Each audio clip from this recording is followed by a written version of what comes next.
Buenos días, buenas tardes o buenas noches, compañeros. Este trabajo es un intento de explicar brevemente lo que es la relación que existe entre los tres autores clásicos de la sociología, que son Emil Durkheim, Karl Marx y Max Weber. Este trabajo está realizado por Mancera Vanegas Jesús Rodrigo, Sánchez Juan Pablo, Martínez Ramírez Johan Alain y Araujo Velasco Daniel Vladimir. Este trabajo es presentado para la materia de Teoría Social Clásica, Facultad de Ciencias Políticas y Sociales en la Universidad Autónoma de Querétaro. Y pues bueno, acompáñenos. Bueno amigos, hoy analizaremos en general a Weber, a Marx, a Durkheim y la relación que existe entre estos. Pero primero que todo, ¿quiénes eran estos pensadores? Y por qué son considerados los clásicos de la sociología. El primero es Max Weber. Nació en Prusia en el año de 1864. En 1920 fue integrante del Comité del Tratado de Versalles, el tratado que terminó la Primera Guerra Mundial. Entre sus obras más importantes destacan Economía y Sociedad, Ensayos de Metodología Sociológica, uno en 1917 y el más importante, Economía y Sociedad, en 1921. El pensamiento de Weber se basa en dos cosas. La primera es los positivistas. La sociología tiende a ser positivista. Y la segunda es que hay una distinción entre la ciencia natural y la ciencia social. Él también explica el comportamiento humano a través de su concepto que es la acción social, que dice que es la conducta humana con sentido dirigido a otra acción de otro sujeto, lo cual nos hace que sean un sentido racional o sentido afectivo los que más se manifiesten en estos. Esta conducta es la que condiciona el actuar hacia otras personas. Él nos decía que las personas pueden, estando conjunto, realizar acciones individuales. Los tipos de acción. Para Weber existen 4 tipos de acción: la racional, de acuerdo a fines, y la racional, de acuerdo a valores. También existe la acción afectiva y la acción tradicional. Primeramente, la acción racional acorde a fines es fundamentalmente de características racionales, en donde hay una relación de adecuación entre los medios y los fines buscados. Posteriormente, la acción racional de acuerdo a valores son aquellas acciones que en su móvil principal son los valores de los sujetos sin considerar las consecuencias. Es en sí la creencia consciente en el valor. La acción tradicional son las que se realizan acorde a los valores adquiridos de la sociedad, equivalen a los ritos o a las normas de comportamiento social. La acción afectiva se confunde con reacción frente a un estímulo, pues responde a sentimientos, afectos positivos o negativos, sin que se infiera lo racional. El segundo pensador del que vamos a hablar es Karl Marx. Karl Marx nació en Prusia en 1818. Se unió en 1847 a la Liga Comunista. Se le encargó la redacción del Manifiesto del Partido en 1848. Sus obras más importantes fueron Manifiesto Comunista y El Capital, los 4 tomos. Los 4 tomos del Capital fueron escritos de 1867 a 1810. Y el Manifiesto Comunista fue escrito en 1850. El pensamiento de Marx se basa en la teoría materialista, lo cual está basado en 3 factores. En la teoría se basa mucho en la economía, en la política y la filosofía, lo que nos dice que el hombre es capaz de producir su alimento a diferencia de los animales. También nos habla de la organización social, lo cual son las condiciones para la subsistencia. El trabajo, él lo toma como conocimiento que se transmite generacionalmente, de persona a persona. Él nos dice que la voluntad humana del trabajo se aplica sobre los medios de producción. Para Marx existe el materialismo histórico. Dentro de este modelo histórico, Marx entiende que en un principio existe un conflicto básico entre el hombre y la naturaleza, a la que trata de dominar. También nos explica la organización del trabajo en una sociedad, los conocimientos y su tecnificación, o sea, su fuerza de producción, están en un continuo desarrollo. Pero la división del trabajo, los derechos y las obligaciones en la participación de la producción no acompañan el crecimiento de la primera. Esto produce lo que Marx llama como lucha de clases, la cual da a los cambios sociales un carácter revolucionario, donde la clase trabajadora suplanta a la clase propietaria.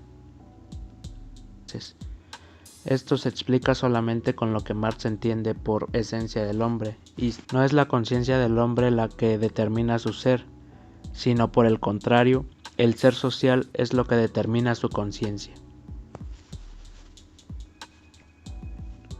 El tercero es Émile Durkheim. Nació en Francia en 1857. A los 18 años fue a la Escuela Normal Superior. Recibió un diploma en 1887, que era el diploma de Cátedra Filosófica, y tomó la docencia en la Sorbona en 1902. Las obras más importantes de Durkheim fueron la división del trabajo social, el suicidio y las reglas del método sociológico. La división del trabajo la escribió en 1893, el suicidio en 1897 y las reglas del método sociológico en 1895. El pensamiento durkheimiano. La misión del pensamiento durkheimiano son las causas de los hechos sociales y explicarlas. Los hechos sociales para él son cualidades, las cuales son organistas o psicológicas. Esto nos lleva a los fenómenos sociales, los cuales, según Durkheim, son modos de pensar o sentir superiores a las expresiones del exterior y que son provenientes del mismo individuo. Todo rol social, según Durkheim, con otros seres humanos, están comprendidos dentro de un hecho social. Esto nos lleva a la corriente social, lo cuales son los movimientos de indignación, piedad y entusiasmo, con lugar de origen en la conciencia particular de un sujeto. La división del trabajo parte del concepto que llamamos solidaridad. La solidaridad viene principalmente como sociedades constituidas por segmentos sociales, lo cual hace que las sociedades estén constituidas por partes iguales de las cuales se despega la solidaridad mecánica. Una sociedad mecánica es aquella que tiene un alto grado de conexión entre sus individuos como entre cómo se rige el dinero en la sociedad, lo cual causa el crecimiento demográfico, que su principal causa, después de obviamente crecer en sociedad, es la causa del cambio social en sí.